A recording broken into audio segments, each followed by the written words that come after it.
Menteri Komdigi tinjau langsung kick-off makanan bergizi gratis di Jaktim.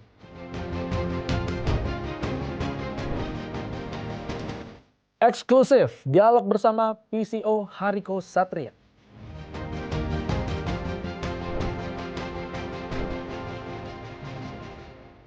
PSSI resmi copot Sintayong.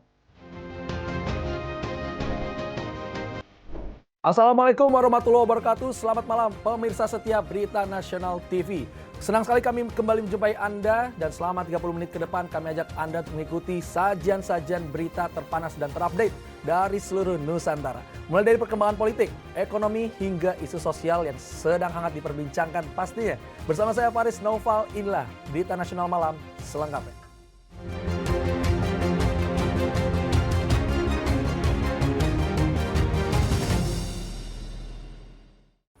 Kita mulai Berita Nasional Malam, pemirsa. Menteri Komdigi Mutia Hafid meninjau langsung kick-off program makanan bergizi gratis di SD Negeri Cilangkap 5 Tapos, Kota Depok, Jawa Barat. Sebagaimana diketahui, Komdigi mendapat anggaran 15 miliar rupiah untuk promosikan program makan bergizi gratis. Menteri Komunikasi dan Digital Mutia Hafid tiba di SD Negeri 5 Cilangkap, Depok, Senin 6 Januari 2025. Pagi ini, Mutia nampak mengenakan kemeja warna putih, sempat mengajak ngobrol siswa di sekolah tersebut. Dari pantauan di lapangan, menu yang disiapkan di tahap pertama ini terdapat nasi, lauk ayam filet, dan lauk pendamping tahu tempe, sayur mayur berupa wortel dan buncis serta buah jeruk. Selain membagikan langsung menu MBG dari SPPG Cilangkap Tapos, Kota Depok, Mutia juga sempat berdialog dengan sejumlah siswa penerima manfaat dari program pemerintah tersebut. Mutia Hafiz mengatakan menu di setiap daerah tentunya berbeda-beda sesuai dengan kemampuan daerah masing-masing. Tidak dibuat baku harus sama seluruh Indonesia, tapi ada standar-standarnya. Kenapa demikian? Untuk kita lihat kekuatan lokal itu apa. Ya, jadi kalau memang di situ kekuatannya di peternakan ayam, maka yang diserap itu. Kalau memang ada ternak sapi, maka yang diserap. Jadi semuanya juga nanti kita lihat kearifan lokal dan visi menu makanan. Sementara itu, untuk di SD Negeri Cilangkap 5 Tapos Depok didistribusikan sebanyak 740 paket MBG. Usai dari SDN 5, Mutia bersama rombongan pun melanjutkan tinjauannya ke SD Negeri Cilangkap 3 Tapos Depok yang tak jauh dari lokasi pertama. Theo Fandi, Berita Nasional TV. Berita lainnya pemirsa, Menteri Kesehatan Menkes Budi Gunadi Sadikin memastikan bahwa wabah HMPV yang tengah merebak di Cina bagian utara belum ditemukan di Indonesia. Meski belum menerapkan kebijakan pembatasan atau larangan perjalanan dari dan ke Cina, Menkes menegaskan bahwa yang sedang merebak di Cina hanya virus influenza biasa dan tidak membahayakan seperti COVID-19. Menanggapi adanya virus tersebut, Kementerian Kesehatan Republik Indonesia atau Kemenkes RI menghimbau masyarakat untuk tidak panik dan tetap menjaga kesehatan guna mencegah risiko penularan virus ini. Hal tersebut disampaikan oleh Menteri Kesehatan Budi Gunadi Sadikin usai menghadiri pelepasan dokter spesialis peserta fellowship ke RRT dan Jepang di Kebayoran Baru, Jakarta Selatan, Senin pagi. Budi menjelaskan, virus HMPV berbeda dengan virus baru COVID yang dampaknya membahayakan. Berdasarkan data dari Organisasi Kesehatan Dunia atau WHO, penyebaran virus HMPV dan influenza tipe A masih terbatas di wilayah Tiongkok. Budi juga menegaskan masyarakat dihimbau agar tidak panik dan khawatir oleh kabar-kabar mengenai virus HMPV yang ramai di media sosial. Di Tiongkok sendiri, itu yang sedang naik peringkat 1 bukan HMPV, namun H1N1, dan itu virus influenza biasa. HMPV, untuk supaya masyarakat tahu konteksnya ya, apa sih bedanya HMPV sama COVID? Ya.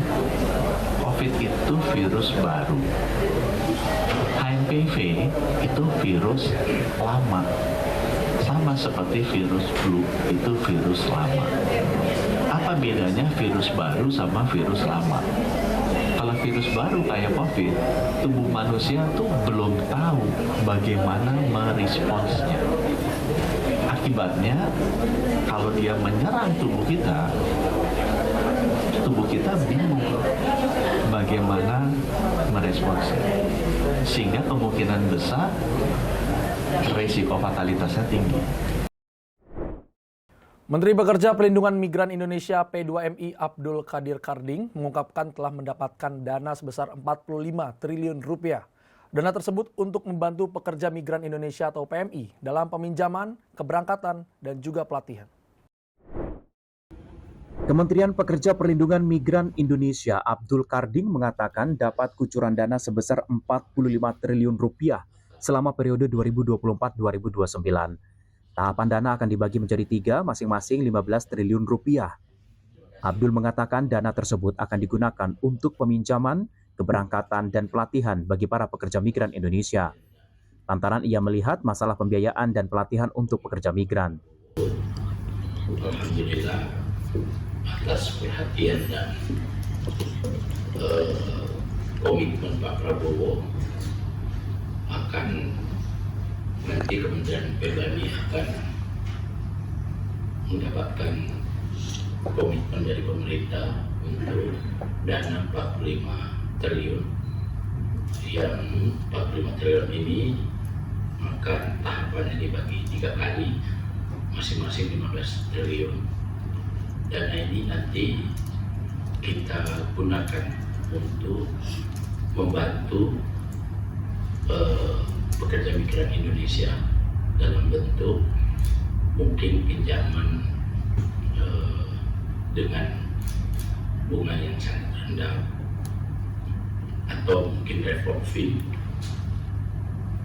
Dan ini untuk salah satunya adalah untuk PMI berangkat dan juga untuk pelatihan calon PMI, karena masalah utama selama ini adalah masalah pembiayaan, akses pekerja migran Indonesia terhadap pembiayaan. Tim Liputan Berita Nasional TV. Ketua Umum Partai Kebangkitan Bangsa Muhaimin Iskandar atau Caimin berkelakar mengaku trauma kalah Pilpres. Hal itu ia jawab ketika merespons putusan Mahkamah Konstitusi yang menghapus ambang batas pencalonan presiden 20%. Ketua Umum Partai Kebangkitan Bangsa merespon pertanyaan terkait putusan presidensial threshold oleh MK. Pria yang akrab disapa Caimin ini sempat berkelakar dirinya trauma untuk maju Pilpres. Lebih lanjut, Caimin enggan membahas lebih dalam untuk maju sebagai calon presiden 2029. Meski begitu, ia mengungkapkan pada Pilpres yang akan datang akan usung kader sendiri. Caimin mengatakan di Pilpres lalu pun ia bisa maju mendampingi Anies Baswedan, pasalnya putusan MK yang membuat semua partai politik bisa mengusung capres sendiri. Kan Ya tentu. punya kursi parlemen juga. Kan syaratnya nggak pakai syarat ini. Maksudnya Semua partai partai. besar juga di DPR gitu. Berarti membaca ini sebagai potensi untuk memajukan kader sendiri gitu. Pasti sudah semua menyambut. Tapi kan keputusan MK memang bersifat mengikat final MK. Jadi kami sendiri happy gitu ya kalau dengan keputusan MK ini. Ya semua keputusan MK nggak ada yang nggak happy. Kalau nggak happy gimana keputusan penting? Berarti Gus bisa maju nih Gus untuk Pilpres 2024. Kemarin juga bisa maju. Kemarin juga maju. Gitu loh Gus. Nanti maju ya belum tahu, masih panjang. Trauma nggak itu? Trauma kalah. Oke ya. Belum tahu ngerasain tak kalah sih. Kan juga Wapres sekarang bisa jadi capres tetap Gus. Apa? Bisa jadi capres. Iya. Masih panjang, masih lama. Tim Liputan Berita Nasional TV. Pemirsa jangan beranjak dulu karena setelah ini kami akan berdialog dengan juru bicara PCO Harkos Satria tentang makan bergizi gratis yang mulai diberlakukan per hari ini. Jadi jangan kemana-mana, tetap bersama kami di Berita Nasional Malam.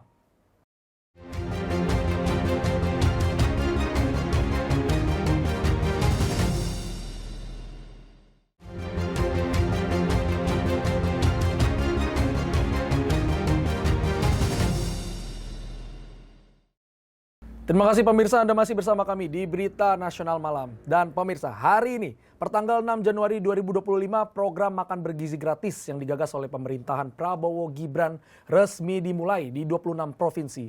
Dan untuk mengetahui informasi lengkapnya, kami telah terhubung dengan juru bicara Presidential Communication Office PCO, Bang Harko Satria. Selamat malam, Bang Harko.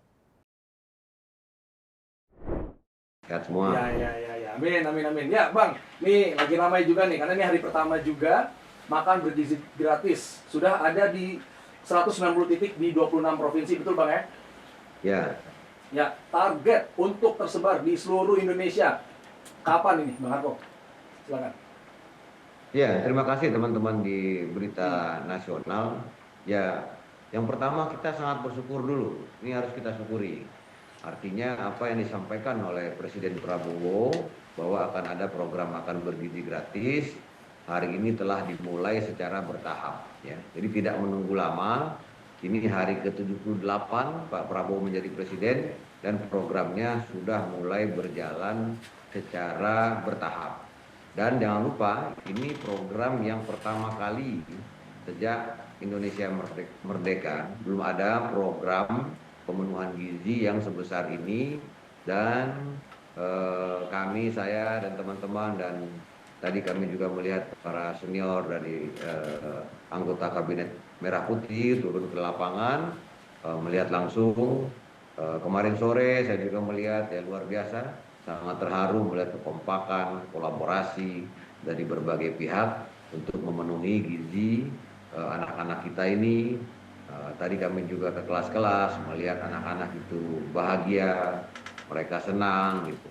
Dan ada satu hal juga tadi yang di kelas, ya lupa saya. Intinya di salah satu ruangan kelas, ya intinya anak-anak itu mengucapkan terima kasih gitu.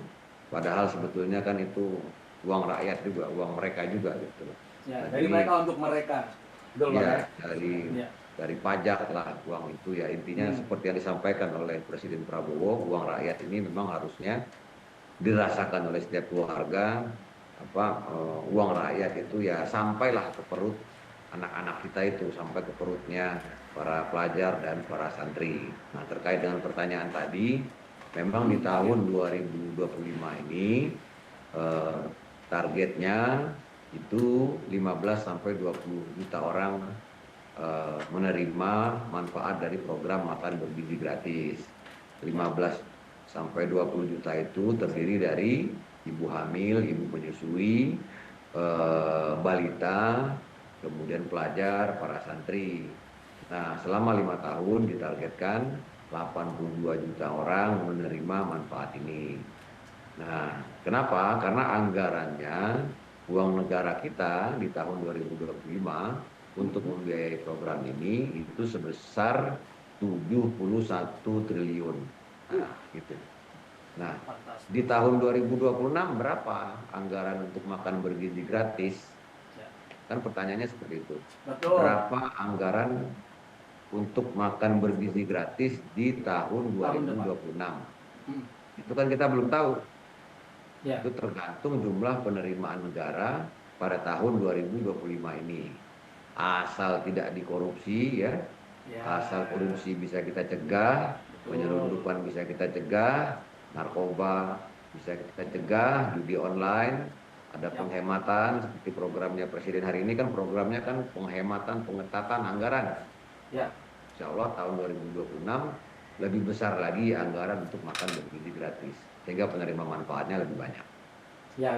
Juga target nanti 15 sampai 20 juta yang akan menerima. Kira-kira untuk melihat realisasinya nih, Bang Arko, dan juga dari evaluasi di hari ini aja, kira-kira bisa tercapai kayak itu target-target tahunnya? Ya, kami optimis ya melihat kolaborasi dari berbagai pihak ini. Kita optimis ini bisa tercapai kalau kita lihat memang memberikan makan kepada anak, pelajar, santri itu setiap hari memang terkesan mampu nggak ya?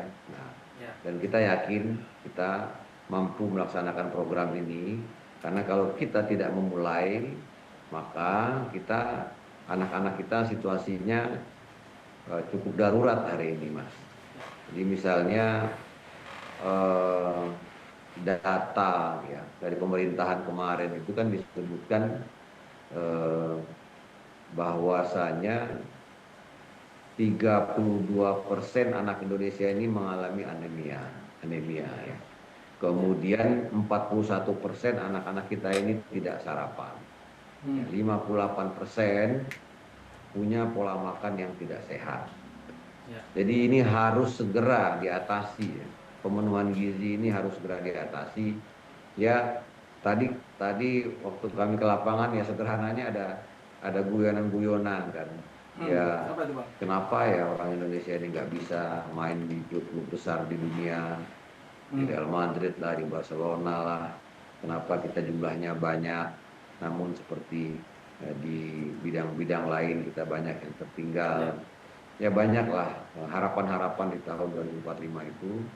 Intinya kita ini negara dengan penduduk yang cukup banyak dan seharusnya kalau gizinya tercukupi semuanya, maka kita akan menjadi bangsa yang sangat berkualitas dan bangsa yang disegani. Gitu.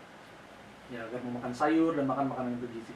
Bang Harko Satrio, Harko Satria maksud saya. Terima kasih banyak atas waktunya dan juga informasinya mengenai makan bergizi gratis yang memang hari ini per 6 Januari sudah mulai didistribusikan ke berbagai wilayah ya. Walaupun nanti target tahunnya 15 sampai 20 juta penduduk yang menerima. Semoga saya doakan program Bapak Prabowo dan Bapak Gibran ini bisa berjalan dengan mulus dan juga lancar tanpa kendala.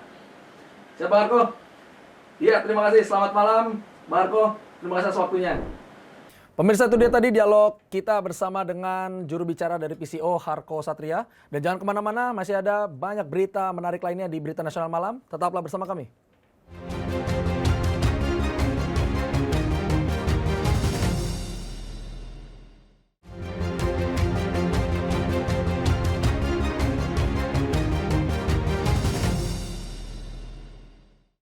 Ya pemirsa, informasi selanjutnya sebanyak 16.203 paket makan bergizi gratis siap dibagikan di Dapur Makan Kebayunan yang memiliki 5 dapur dalam satu lokasi. Di mana Dapur Kebayunan menjadi salah satu mitra mandiri Badan Gizi Nasional atau BGN yang berlokasi di Jalan Raya Tapos, Kota Depok. Dari jumlah 16.203 MBG tersebut didistribusikan ke 39 sekolah di Kecamatan Tapos dan Harjamukti, Tapos, Kota Depok. Dapur yang terdiri di atas tanah seluas 2.500 meter ini merupakan dapur MBG yang membangun dengan konsep terintegrasi dari hulu sampai hilir. Sedangkan untuk seluruh tenaga kerja di sini terdapat sekitar 250 orang untuk 5 dapur yang terdiri dari chef, helper kitchen, packer, sopir dan asisten lapangan yang direkrut dari masyarakat sekitar. Gubernur Lemhanas Republik Indonesia Aceh Hasan sempat meninjau lokasi dapur Kebayunan. Beliau mengatakan bahwa kondisi dapurnya bersih dan higienis sehingga makanan bergizi gratis yang dibagikan dijamin kebersihannya. Kita bisa menyaksikan tadi bahwa di Kampung Kebayunan ini atau di Kelurahan Tapos ini khusus ada 5 dapur dan kita bisa lihat bagaimana dapur ini setiap dapurnya melayani rata-rata 3.000 porsi bagi anak-anak, ya, terutama anak-anak yang bersekolah, baik PAUD, SD, SMP maupun SMA. Dilihat dari menu yang disediakan dan dimasak di dapur ini, kita bisa lihat dapurnya sendiri sangat terjaga, higienis, bersih, dan memenuhi standar yang telah ditetapkan oleh Badan Gizi Nasional. Sedangkan untuk menghindari terjadinya alergi makanan, sebulan sebelum melakukan uji coba MBG, ahli gizi dari Badan Gizi Nasional sudah melakukan mitigasi ke sekolah-sekolah sehingga bisa mendapatkan informasi bila ada anak-anak yang alergi pada makanan tertentu. Theo Fandi, Berita Nasional TV. Anda masih bersama kami di Berita Nasional Malam. Pemirsa, Presiden Joe Biden akhirnya merealisasi janji saat kampanye Pilpres dan resmi memblokir akuisisi perusahaan baja US Steel oleh perusahaan Jepang Nippon Steel. Langkah ini direspons positif Serikat Pekerja, tapi dipertanyakan oleh kedua perusahaan yang bersangkutan. Presiden Joe Biden memblokir akuisisi perusahaan baja Amerika Serikat US Steel oleh Nippon Steel asal Jepang bernilai hampir 15 miliar dolar. Biden menyebut penguasaan perusahaan strategis AS oleh pihak asing memunculkan risiko bagi keamanan nasional dan rantai pasok AS. We have been in touch with Japan and conveyed our thoughts directly to them. This is about the need. You heard me talk about how now U.S. Steel is going to stay American-owned and American-operated. Penolakan Biden telah diungkapkan sebelumnya tak lama setelah rencana akuisisi diumumkan akhir 2023. U.S. Steel has been an iconic American company for more than a century. and it should remain a totally American company. American owned, American operated by American Union Steelworkers, the best in the world. Gedung Putih tak merinci ancaman seperti apa yang ditimbulkan dari akuisisi US Steel. Berdasarkan output produksinya, Nippon Steel adalah produsen baja terbesar keempat di dunia. Sementara US Steel menempati posisi ke-27 menurut World Steel Association. Bagi mereka yang mendukung akuisisi ini, tadinya suntikan dana dari Nippon Steel diharapkan bisa membuat US Steel lebih kompetitif di pasaran yang didominasi oleh perusahaan-perusahaan baja Tiongkok yang diuntungkan oleh subsidi dari pemerintah di Beijing.